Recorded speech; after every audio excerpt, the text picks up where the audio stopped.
Well, hello everyone. Welcome. My name is Tuan Dean. I am one of the faculty coordinators here at CTE. And today we're going to be talking in regards to learning from one another. In this presentation, it is supposed to be really informal that we're going to be talking about different methodologies and pedagogies that we've used over the time that we have been here as instructors, and then also talk about things that we are implementing in our courses to help our students, and only in this case, not only to deal with equity, but also to build in student development and also engaging our students within the learning curriculums that we have. We have an array of courses here at Triton College and an array of instructors who are going to be talking about some of the things that they've been doing in the classroom. And the ideal of this presentation is to actually learn, because one of the things as educators, especially at the college level, we're never given that formal training of how to be an educator in the classroom. We're experts in our disciplines, such as English or mathematics. I teach mathematics for those who don't know because of my shirt.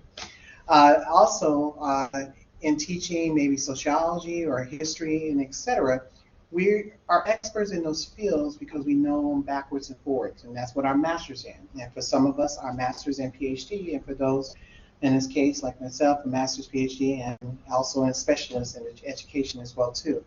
So we know what we need to do in the sense of teaching the discipline, but how do we go about engaging our students? How do we go about treating our students fairly? How do we go about creating this equity within our classrooms? And how do we go about doing our student development on the end? And for those who are thinking about defining student development, is looking at how students are translating in or transitioning into the college level. For a lot of our students who are first time or first generational students, they don't have a guidance at home because their parents or guardians haven't went through college themselves. So they really don't know how to do those things that we take for granted. Studying, finding time for themselves, or picking classes, or just knowing how to act in the classroom itself. And I know that may sound tedious, but it is part of the student development because those students are learning how to be students. Being and transitioning from high school is totally different. And because we're coming from the pandemic, we have individuals in this case who are so used to being in front of a screen, a black screen in this case, or not seeing their instructor, not communicating with their instructor or teacher, they really don't know how and what to do. So today, like I said, it's all about talking about how are we implementing these changes in our classroom, what pedagogies are we using to do instill equity, student development, encouragement, and, well, learn from each other. Because again, as college educators, we do not go through a training for that. So we're going to get started and then talk about what we're doing. And I'm going to turn the camera around for all of you. So for all of you who are out in virtual land, that's what I'm doing so that you can see everyone who's participating. All right.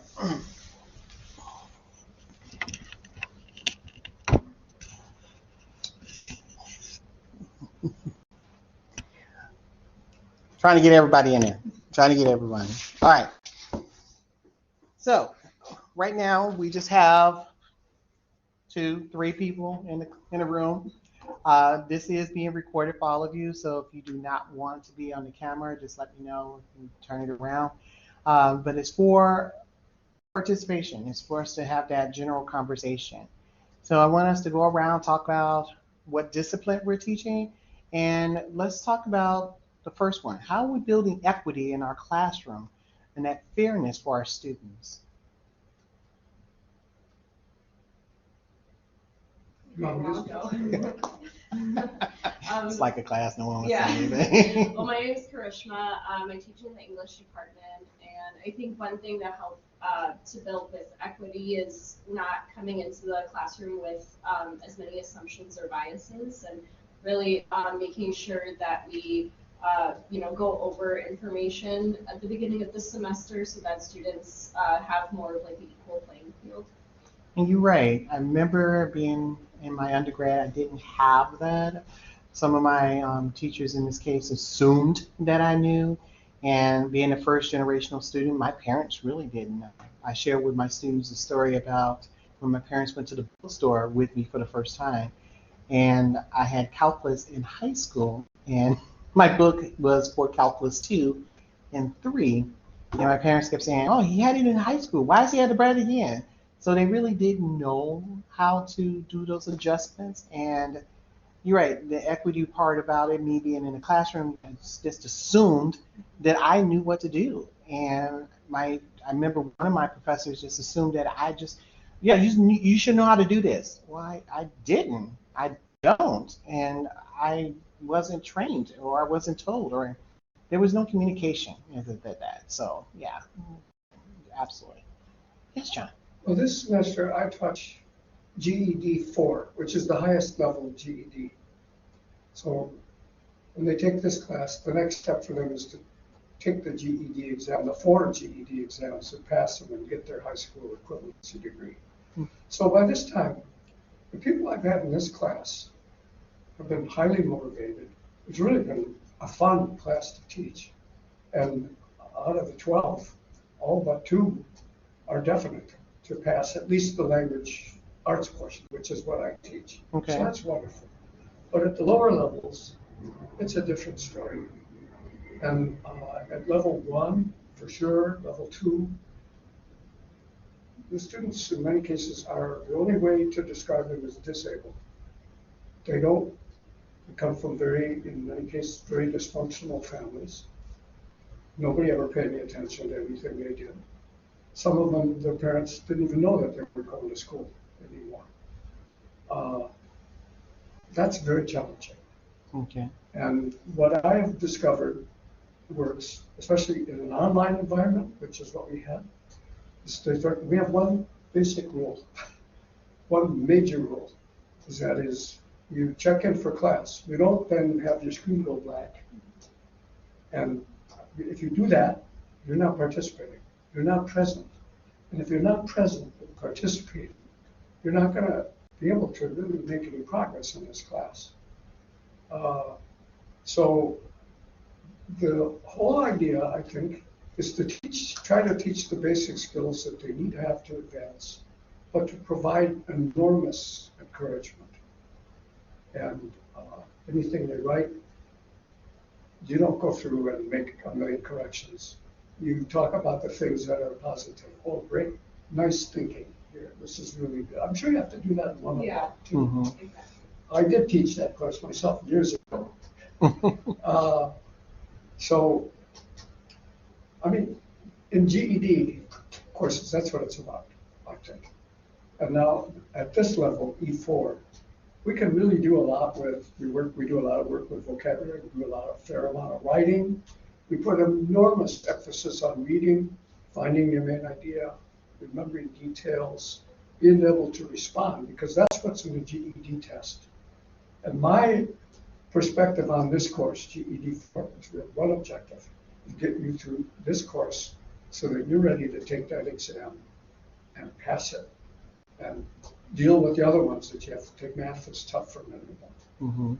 Mm-hmm. And we take practice tests. In fact, our final exam is going to take place over 2 days. They're going to be practice tests. Those who have already scored on practice tests high enough that we know they're going to pass the real thing, we'll have them take tests. They can take science or social studies because they have to pass those. So the idea there is to prepare them to the extent that we can to do that. So that's the methodology. You mentioned something about soft skills, which is one of the things that articles indicate that most institutions. Say, I'm wearing hearing aids. Oh, okay. You mentioned something about soft skills, and soft skills in this case was mentioned in several articles that most institutions are not preparing their students for at the college level. Can you elaborate on some of the things that you do to implement soft skills in the classroom for your students? Well, I'm not sure exactly what you mean by soft skills. You said soft skills. You did? You did. Well, what we do, every class starts the same way. Since they don't show up at 9 o'clock, that's when the class starts. Mm-hmm. I have a series of exercises that we do, because they're going to stand there and do nothing, or sit there and do whatever. So we do vocabulary, we do context clues, maybe you do things that are similar to try to build vocabulary. I do a lot with sentence structure, just so they understand that we focus on 3 sentences: simple, compound, complex. And we do little self-quizzes. Nothing's graded, ever. We don't do that. I do quizzes where you earn points so you see how well you're doing. It's online, so there's really no other way to do it. But that works fine. It works fine. We do everything together. When we read through the exercises to prepare us for the GED test, I have it all broken up so everybody has a place to read. Then we stop. We look at the questions. Normally, we look at the questions first. Then we read the texts. Then, because the strategy that I teach is read the questions first, then read the article, because you're trying to keep the questions in mind. And then these are soft skills, I think. And then immediately get rid of the answers that you know are not right. There are always 4 possibilities. And so at worst, you've got 2 to choose between. And the likelihood is good if you can remember what we do with word meanings and so on, context clues, chances are you'll do it. And I think that works for them at this level. Okay. Yeah. Are there any techniques that you use in your classes to implement soft skills? And by definition, most people, in this case, and employers who actually went through the the Association of American Colleges and Universities stated that colleges and universities are not implementing soft skills or employable skills to their students because that's what employers are looking for, and we are not doing that. Do you have any tips that you do in your class to implement some soft skills or employable skills as well? I guess since I mainly teach writing, just learning the writing process and how to approach a new written genre especially. So kind of as you had mentioned, breaking it up into smaller steps. I try my best to do that so that if they do enter the workplace and they come across a written genre that they're not familiar with, like writing a business memo or even just going on the job market and having a resume, then they know better how to approach it, even if they've never written one before. So that's kind of an approach I like to teach too. And I find that's helpful too with equity because a lot of my students come into the class not knowing how to write an essay, and they've never written one before, or they never had a more intense writing assignment. So since it's their first time doing it, it helps them to kind of approach it in that way so that when they do go on the job market or they do start their career, they have better skills to help out with that. I like it. You're right. Because most students, and because I teach mathematics, do the same thing. And those individuals who come in with all those biases of I hate math or I've been treated badly because of my lack of understanding or because of their gender or ethnicity, all these different things, and come into my classes and thinking I'm never going to do well. And I never try, or I don't, in this case, try to treat all my students the same. So I use different techniques to approach it so that they can use those approaches as well too. So an example I have is that I will have my students pair up into groups. And with that, I try to pair them based on that common ground that they share after they have that introduction. And then I try to rotate them during the semester. So they learn not only from one person, but learn from another person as well too, of how to maybe approach a problem or how to solve it, or how it relates to the outside world, the real world, as I put in quotation marks. So yeah, there's been a lot of talk in regards to how we as college educators have to instill some equity in our classes. So I want to, as it's being recorded, saying how can we, if we're using this as a teaching model, what advice would you have to our colleagues of how equity could be instilled in our classes for the students that we deal with, even if there are GD or ESL adult student and college credit students? Equity in this case does not have a discrimination of level. It's how we use it in the classroom to help our students. You just have to take into account what as soon as you learn what people are capable of doing. I don't have the same kind of comments to make for somebody who really has a very difficult time. Many of my students come from other countries. Mm-hmm. It's not ESL, but it could be in some cases. I made one mistake some years ago. I really learned something from that. Lady was turning and stuff that was just loaded with. It was almost not decipherable.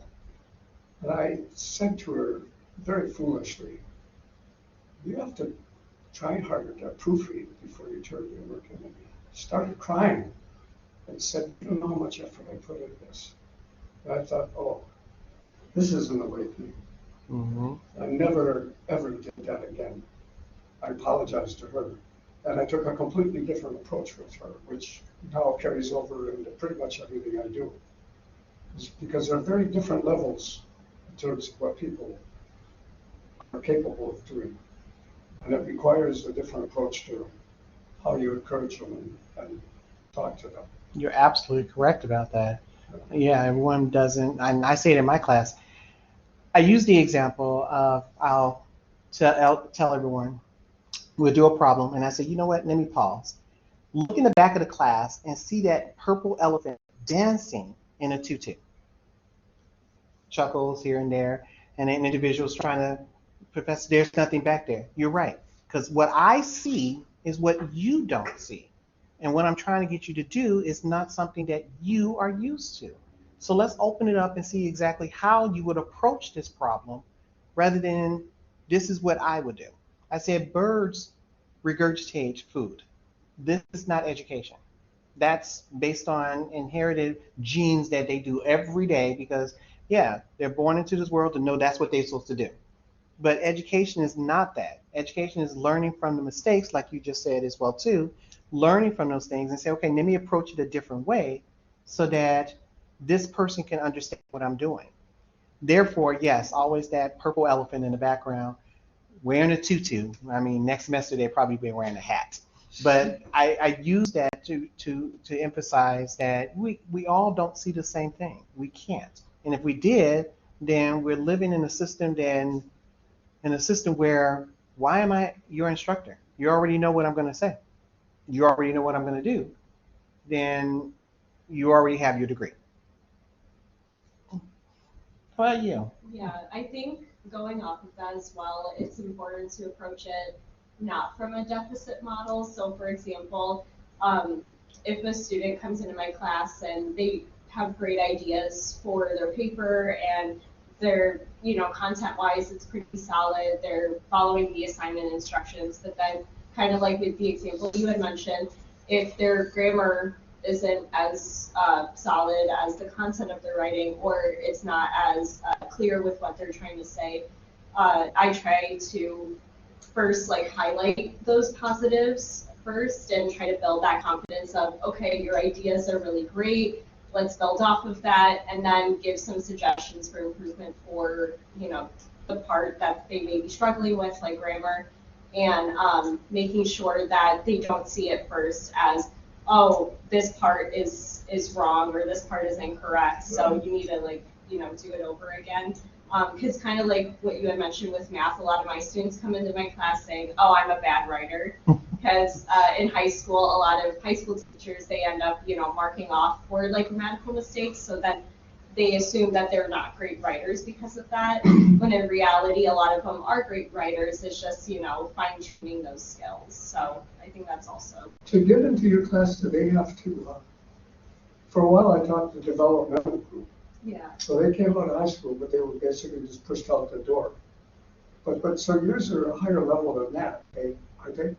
So I teach all of them. So I do teach developmental. So they, yeah. So they just graduated. 97 and 98, is that what's called? Yeah. So they recently changed it. So now it's rhetoric 90. So it's kind of like 97 and 98 combined. Oh, I see. Yeah. There's only one course. Yeah. So it's only one course, and then I also teach 101 and 102, which is kind of like the next two classes after. So yeah, kind of all different levels. There's a pretty big difference, isn't there, between 101 and 90, whatever it is, 90. Yeah, definitely. Especially when it comes to their confidence with writing, it's very different. Yeah.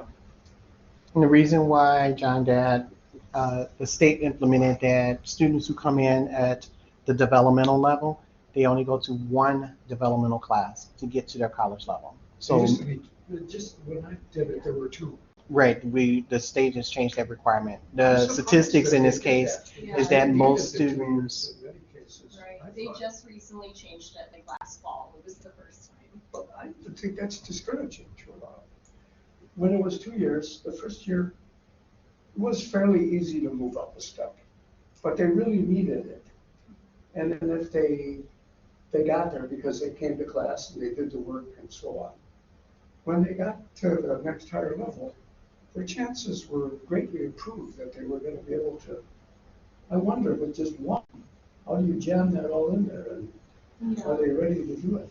It's so it's a little bit different. It's like a 5 credit level class, so we meet like for longer periods throughout the week. So I think their intent was to kind of combine it in that way. And they also have like co-requisite classes where they combine like 101 and 97 together. So Oh, they did? yeah. Okay. So I think that's what they're trying to do now, but yeah, it's like pretty recent. it was actually, it started before the pandemic. It was in college readiness, which was the department I was in. The reason why, College readiness, yeah. yes, the reason why is because the state looked at the data of all the colleges and universities that had developmental classes. Yeah. Now, based on what you're saying is for Triton, but all over the state, there were students who were taking classes and being upset or withdrawn from the class because they were in this developmental course and they had to take not one or two or three to get to the next level. So therefore, the student was spending more time at the junior college level before they even got to their college level course. Yes, there were individuals who said it did work for those individuals, but that's why we went back and revamped it and said to a rhetoric 90 that they would have that. But we're also looking at, for the developmental courses, it's also being taught at the high school in their senior year. So the DebEd class that you're talking about now was transitioning to the high school to teach in their senior year to get them ready for the college level. Good, if it works. We are still waiting to see on the data for it. Asia, who is the lead person for that, we're still waiting to see all the data, especially from the pandemic, and see if it's working in this case. But the state changed that requirement. Every school in the state of Illinois has to mandate to that. They have to change it. And the reason why, like I said, is because a lot of students, when they look back at it, yeah, some students did benefit from it and did a little bit better, but because they also had to look at the financial responsibility of it as well too. Yeah. Students who were in DebEd, if they were spending 3 to 4 semesters, that's their 2 years at the college level. Too much, yeah. And they are never getting to their college level. That means they're never getting to that rhetoric one-on-one class. And those students who actually had to go through multiple levels also got discouraged and now withdrawn from the institution. And, yeah, there's a lot of ands. There was individuals in this case who never had that positive reinforcement, like you were saying as well too. You give them that encouragement. That's where the other part is as well too. Individuals who are teaching those courses in the state of Illinois across all colleges and universities, oh, just take this class, you have to do well in it. Well, what do I need to be improved? Just write. That's all you have to do. And they did that not only with the rhetoric, they also did it with the math. So individuals who are in these courses, it's like, oh, I'm never going to do this. I can't do this. I'm never going to do well in it. So after 2 or 3 semesters, and you're telling them you have to keep going to this DevEd course that was taught in high school, now they're being discouraged and saying, then I just might as well drop. And there's the retention part of it. So there was a lot of other variables to combine the courses in this case. And yes, it did have some impact on a lot of good students, but they also looked at the bad students as well too and saying, how long is it taking them? There was a wonderful student, if I use as an example, she went through 45, which was math 45 for us, which was pre-algebra. Went through math 55, which was beginning algebra. Math 85, which is our intermediate algebra. Then she had to go through college algebra. According to her financial, in this case, she's already completed her 2 years at Triton College. So therefore, financial aid will say, well, we gave you the money to get to your college level, you're still not at the college level. Now you have another 5th year. The federal government said they're only supposed to spend a maximum 2 years. We'll allow a 3rd year, but that's it. So all that money that the student is paying to get to the college level, now they're being discouraged and saying, I'm never going to get there yet because I got to go through 1, 2, 3, 4, 5, 6, 7. And that's assuming if they pass each of those classes. And there it is. There's that assumption. You're right. They have to pass the course because now we have this restriction saying you have to get this grade in the course to go to the next level. Or like most of them would say, well, okay, you just get a P and we go to the next level. Then you have the next instructor say, well, but you really didn't do well. Now we have to recap from that part. So yeah, there was a lot of variables, and I was part of the committee for the state for the math part when we were doing that transition. English became 2 years after that. So you're right, it was like a year before the pandemic started. And then they was like, okay, we're gonna start this. Let's see what we can do. Let's have the high schools do it. So the state right now has not mandated, and I think they have, but Asia, who works in your department, can probably give more on it. But the state stated that what is called transitional. They're transitioning from the high school into the college level. So they should have that foundation. But if they don't have enough of the foundation, they will go to the Rhetoric 90 to give more foundational support, enough to get them to the next level. If the instructor feels, you know what, Tuan, you still need some more practice. You're good, but you still need some more practice. Rhetoric 97 will give them that additional practice and support because now they're at the college level because they can take it with Rhetoric 101. That's good. Mm-hmm. That's a big change from when I was there. Yeah. I actually like being in the adult education group. Number one, it's free Mm-hmm. for the students. Number two, there really is an emphasis to nursemaid them and help them along. Those who show any inclination to really stick with it. You're right. You're right. Some of them just don't know how it can.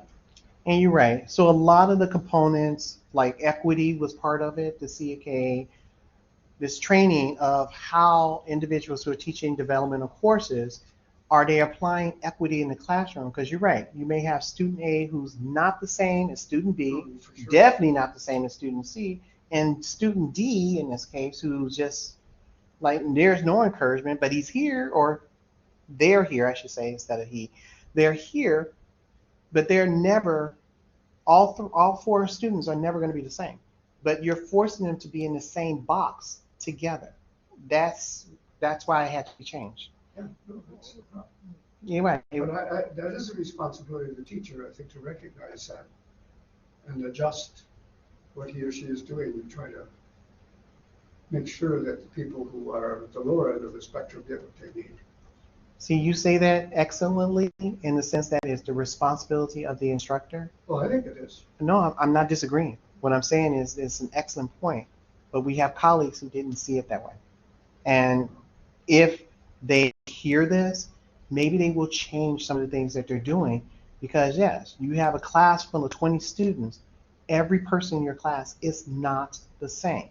But when you force them to walk down the same pathway and try to do something, it's not. You said it best when you looked at the student's work and said, you're good. Here's some things. Let's tweak this a little bit. But the next student probably like comma slices. You're like, oh my God. In your head, you're like, okay, these are all comma slices. But to that student, they didn't know that because no one sat down and talked to them and said, this is what you needed to do. They grouped them all together and say, here's some examples. And now the student continues to do the same thing. Another example I have is I had a student who was in my math class, had me for math 85, which is intermediate algebra. And in that, we had to write like a short thing in regards to how to approach the math problem.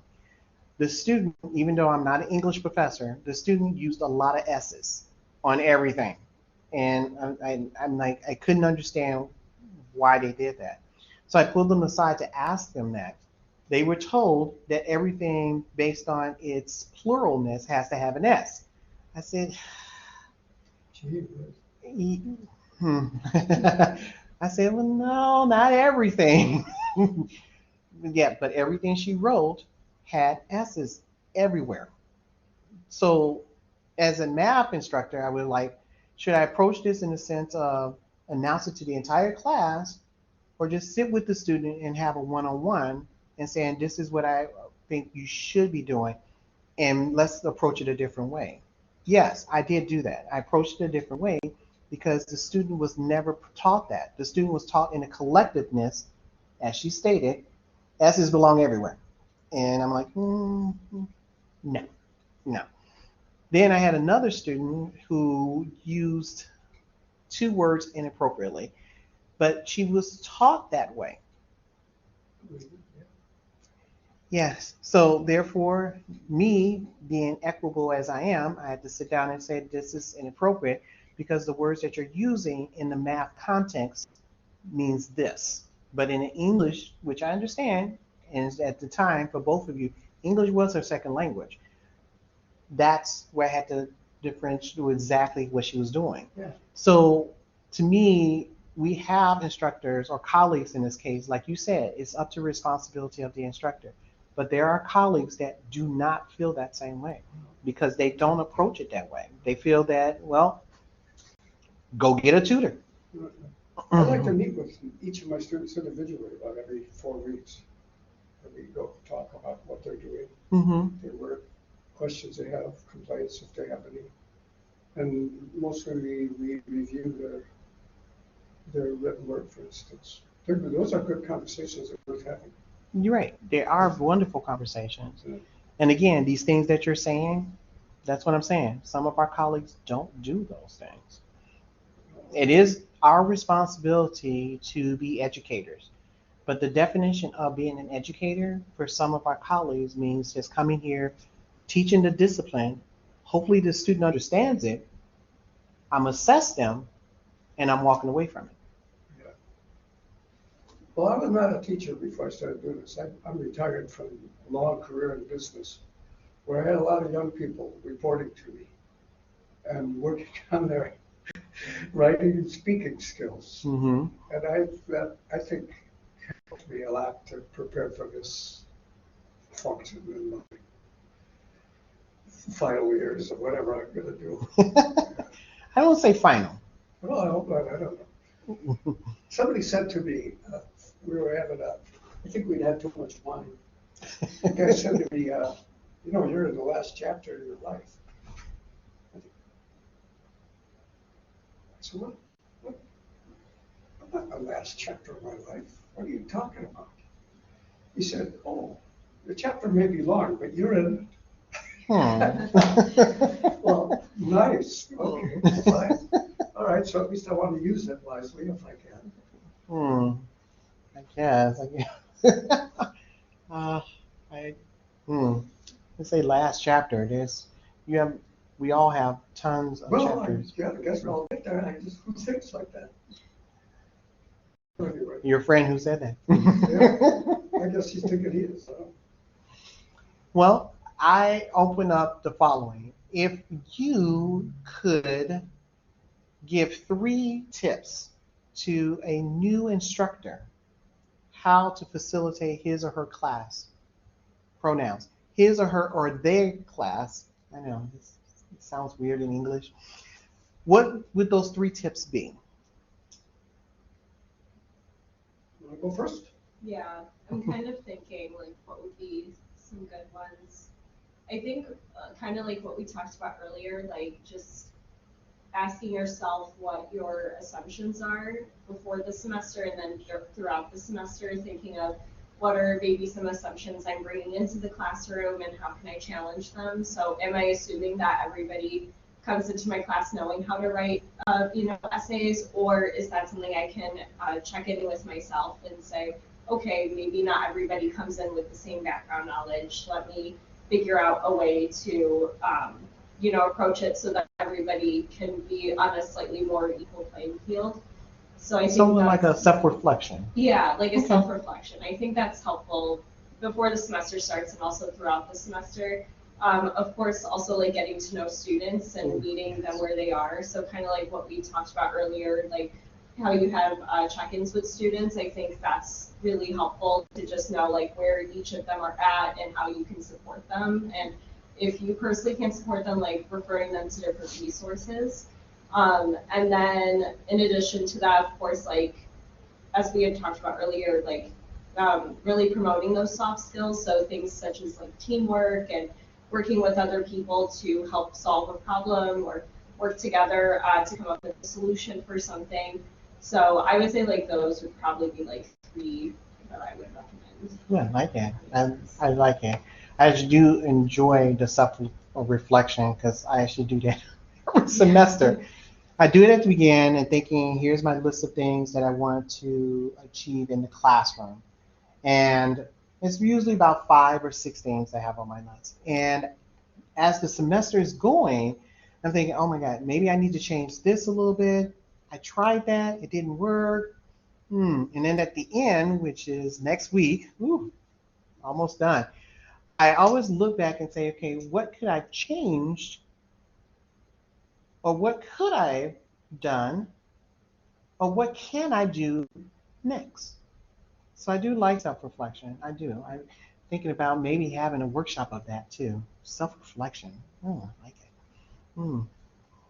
How about you, John? I was told I talk too much. Okay, number one, I would say as rapidly as possible, do some kind of an assessment of where your students are in terms of what their capabilities are. I think that's very important. So, I mean, that's the basis for trying to determine how you're going to provide reasonable or helpful service to each one of them. Okay. Secondly, I would definitely say meet with them personally, individually, as you move through the semester at least 3 times. For a brief, 5 minutes discussion about how they're doing, how they feel about the class, what they'd like to see differently, and about the quality of the work that they're doing and their own motivation. And I would say definitely encourage partnerships in your class. Get them to be friends and to be looking out for each other and helping each other. So we do a lot of little team up types of projects. And then number 4 would be to the greatest extent possible, especially where I am, is provide encouragement. Thank you. And try to keep them motivated and coming to class. So true. So true.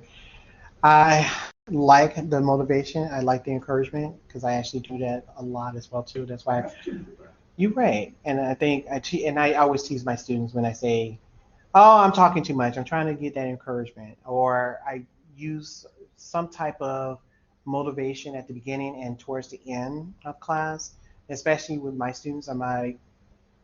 They're in this stage that they're college students taking a college level course, but they don't have that optimism in them to say that I can do this because they've already been told they couldn't. So I'm always giving their encouragement and usually at the beginnings of some type of motivational phrase, but always at the end say, stay beautiful, stay encouraged, stay optimistic, and we can do this together. Something always to ensure that it's not just you doing this, it's we doing this. And I think for my students that I've learned that they enjoy seeing that it's not just the student, it's the instructor with them, and that we're working together rather than I'm just facilitating or teaching or guiding or leading them into this direction. We're going in the same directions. And I usually make some mistakes in there on purpose, but I make mistakes to show that I'm human just like they are. Oh, they love it when you make mistakes. They do. They do. I love when they call it out. Also shows that you're human too. It sure does. It sure does. I went to a workshop in Springfield, and the presenter in this case said that he came in, he actually did tons of mistakes, and we're all in the audience. Now, again, we're all educators because we're college and university professors, and he did all these mistakes, and he said, how many of you enjoyed the mistakes I was making? Because, oh my God. And he was going through every mistake he was saying he made, and we're like, yeah, we pointed it out. He said, but no one wanted to say anything. He said, why not? And it was the hush. He said, but we're all learning. So why not do the same thing in your class and tell your students that you're learning as well as you are? Because we make mistakes just like they do. But in a typical class, You'll have an instructor that will downgrade them or disgrace them in the classroom for making a mistake. We do the same. Well, I hope that's not the case here. I don't think that's the case in the AE group. I think the other teachers that I know there are very tuned in to just really looking after their students and encouraging them and trying to. It's after conversation, John, when teaching a college level, you'll hear some of them saying, well, in the other class, they told me I couldn't do it. You can. This is not the other class. And you had that before? Yeah, definitely. Like, for example, I let my students use like the word I in their essays. And so they will say, oh, but my other teacher told me never to use I. Or you. Right? Yeah, or you. Isn't that like, the other one? never to use it. And then I tell them, like, you know what? It's okay in this class. Like, it's fine. Good for you. I agree. Yeah. So true. I've had that before too. Or, the S. Oh, she was a wonderful student. I just don't know where she got all the S's from. But it really is. It is.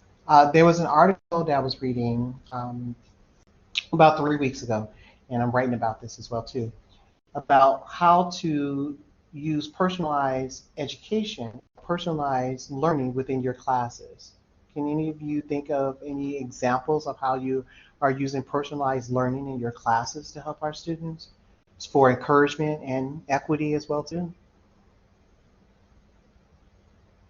Well, my class has a lot to do with the little things that we write, Mm-hmm. paragraphs and brief essays. We try to do a 5-paragraph essay. That's what you do.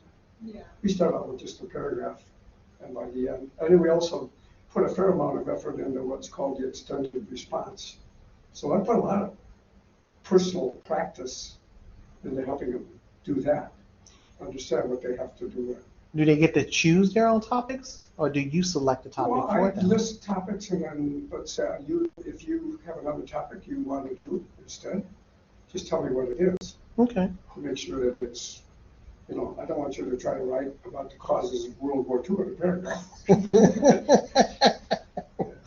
It's not stuff like that usually. Is online dating a good idea?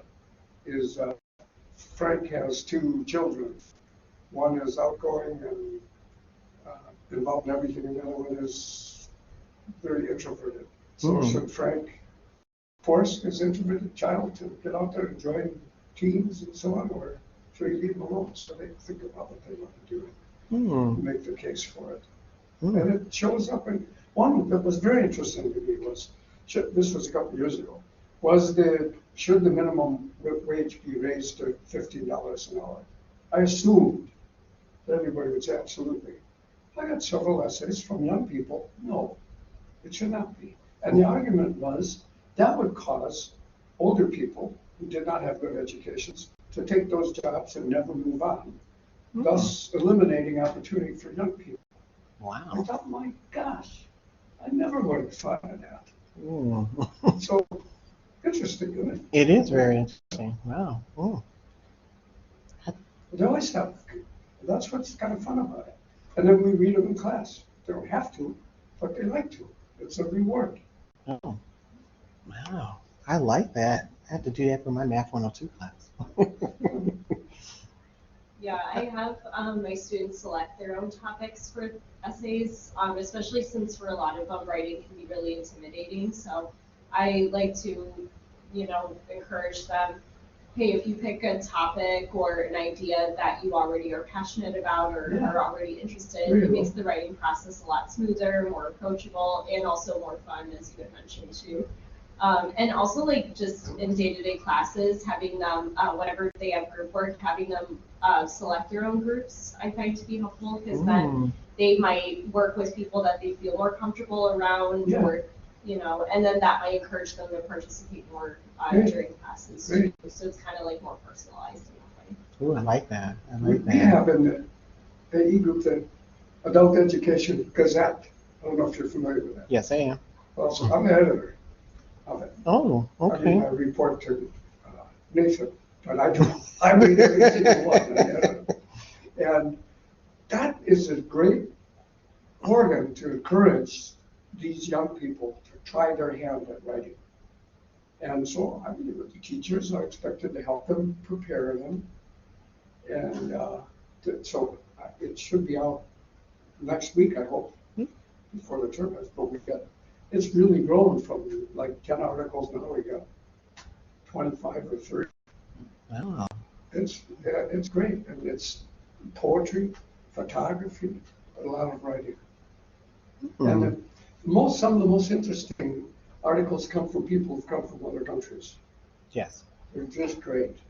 Yeah. I like that you said it, because in my Math 102 class, I tried something very different. I had what was called an equitable project, and I created 7 different projects, and I had my students to select the project they want to work on. Rather than in a traditional class for a project, you give it the project, everyone works on the same project, even though there's going to be different outputs based on how you put it together.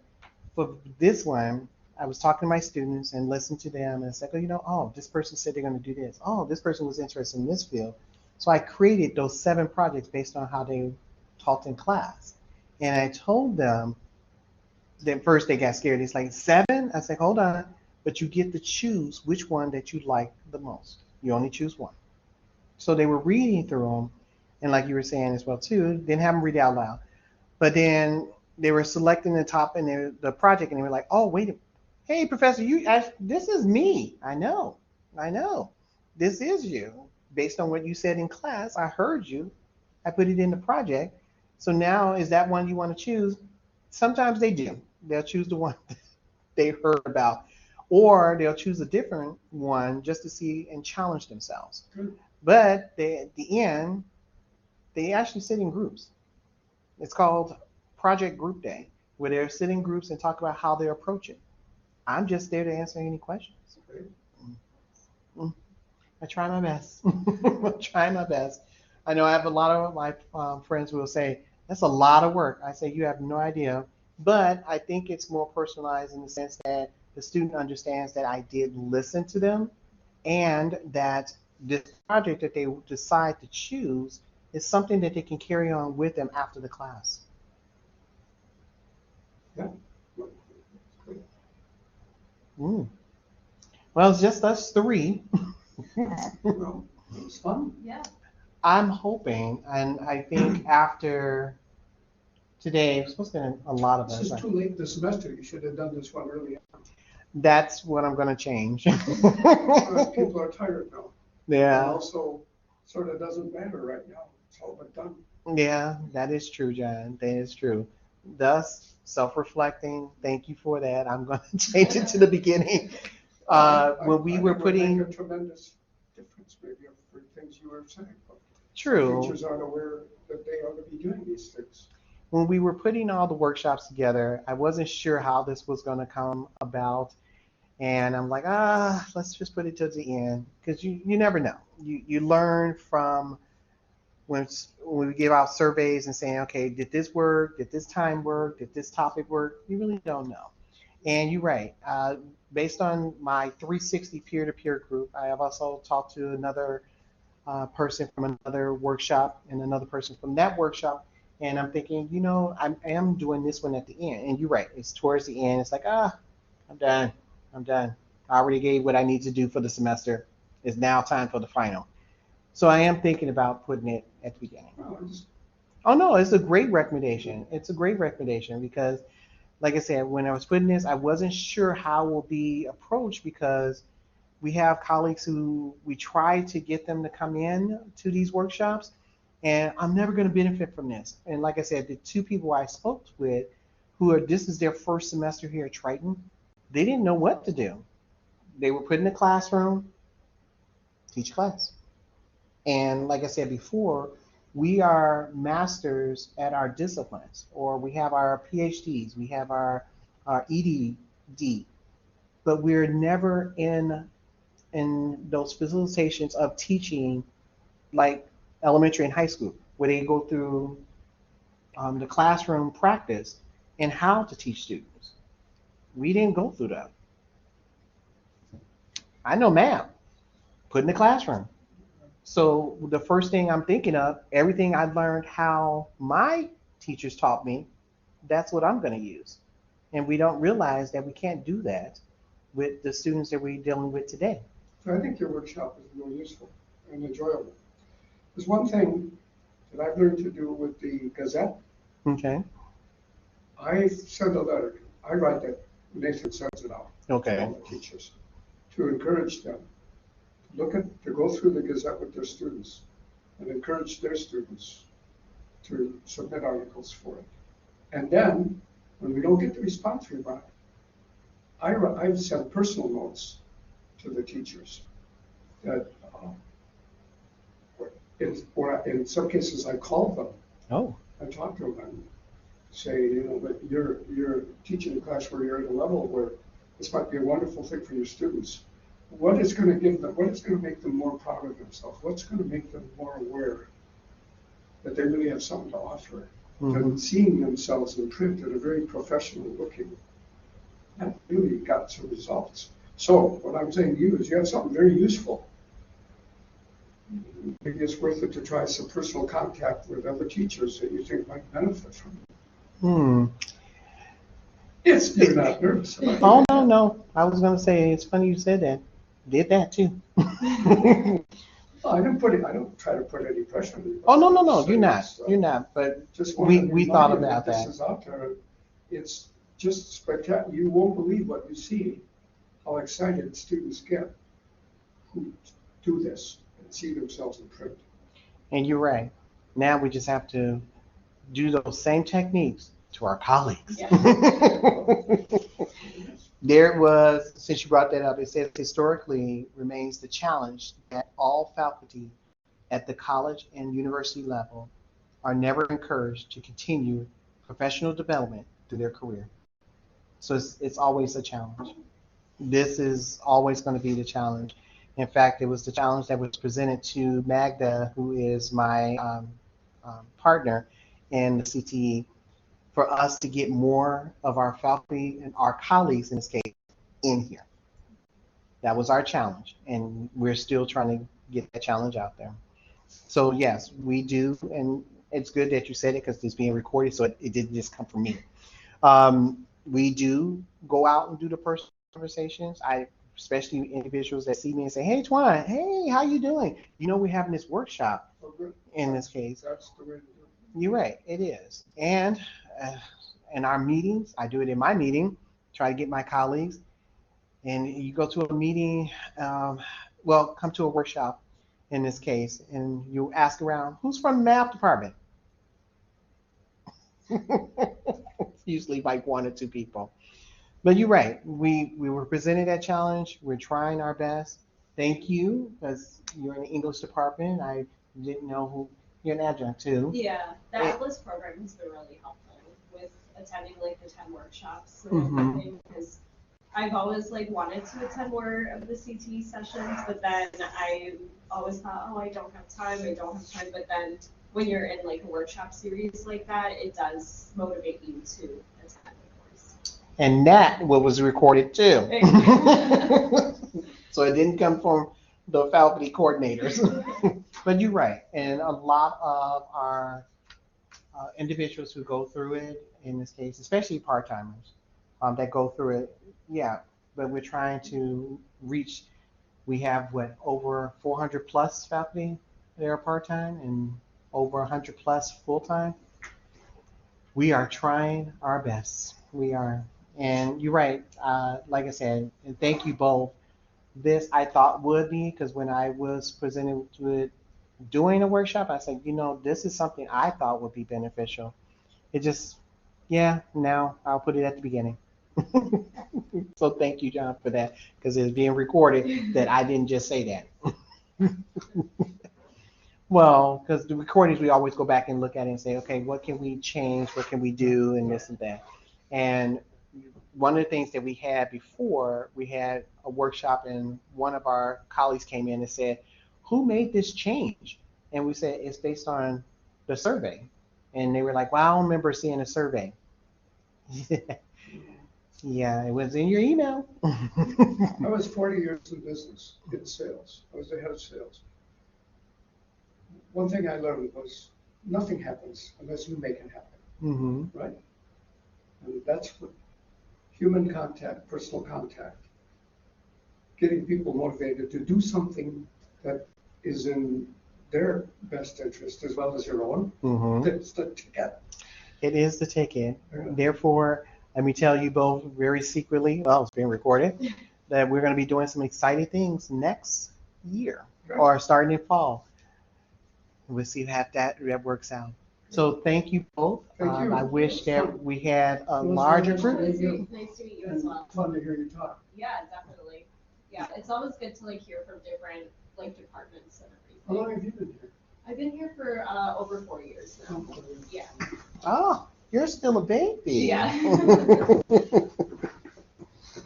John, how long you been here? Since 2015.